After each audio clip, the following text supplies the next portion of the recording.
Selanjutnya, sekarang kita akan membahas mengenai proses yang melibatkan organ reproduksi pria. Setelah kita mengetahui organ reproduksi pria berperan untuk menghasilkan sperma, maka sekarang kita akan membahas bagaimana proses pembentukan sperma atau yang kita sebut dengan spermatogenesis. Spermatogenesis ini merupakan proses gametogenesis pada pria dengan cara pembelahan mitosis dan meiosis. Pembelahan mitosis ini merupakan pembelahan sel yang menghasilkan sel yang sama persis dengan induknya dengan jumlah kromosom 23 pasang atau 46 kromosom. Atau secara singkatnya kita bisa katakan pembelahan mitosis ini merupakan pembelahan yang menghasilkan dua sel anakan 2N atau diploid.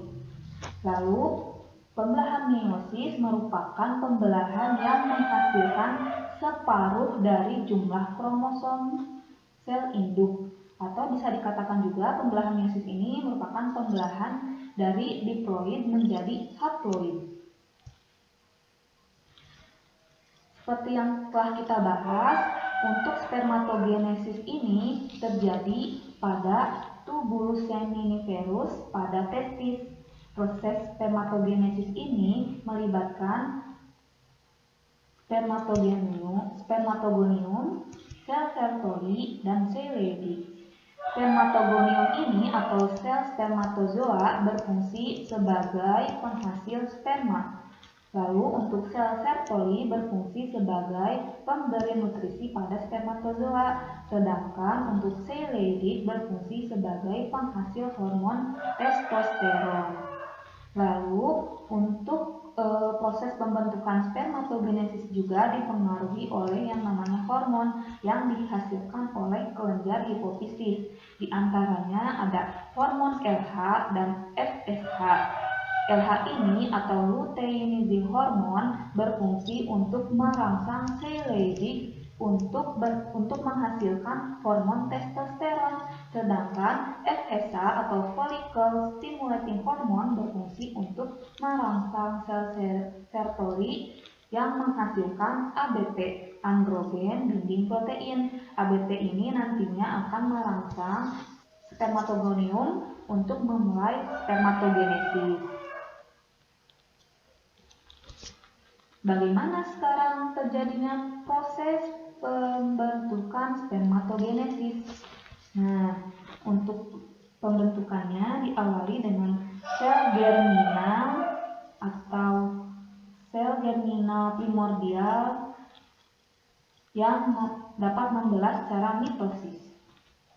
Nah, sehingga pada dinding tubulus seminiferus terdapat yang namanya spermatogonium atau spermatogonia yang berjumlah ribuan dan bersifat diploid. Spermatogonia ini nantinya akan mengalami pembelahan mitosis yang menghasilkan spermatogonium yang bersifat diploid. Selanjutnya, setiap spermatogonium ini akan melakukan pembelahan mitosis, lalu mengakhiri sel somatisnya dan membentuk spermatosit primer yang bersifat diploid.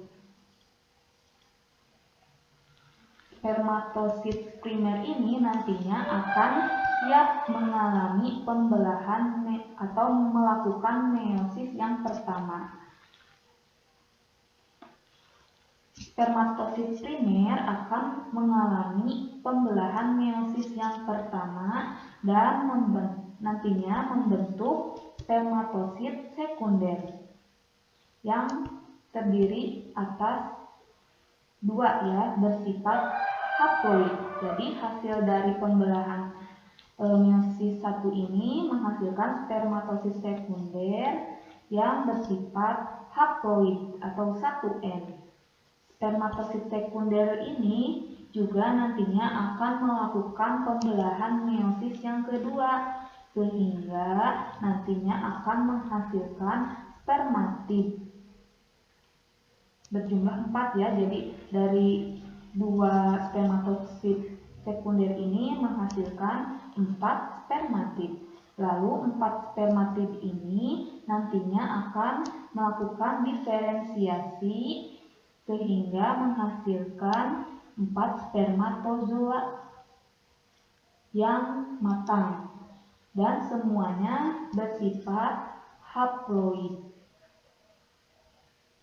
Sperma atau spermatozoa ini yang telah matang akan menuju epididymis, kemudian menuju vas deferens, lalu ke vesikula seminalis, lalu menuju uretra, dan berakhir dengan ejakulasi. Selanjutnya, silakan lakukan kegiatan menulis berdasarkan pemahaman kalian terkait dengan apa yang Ibu sampaikan mengenai spermatogenesis.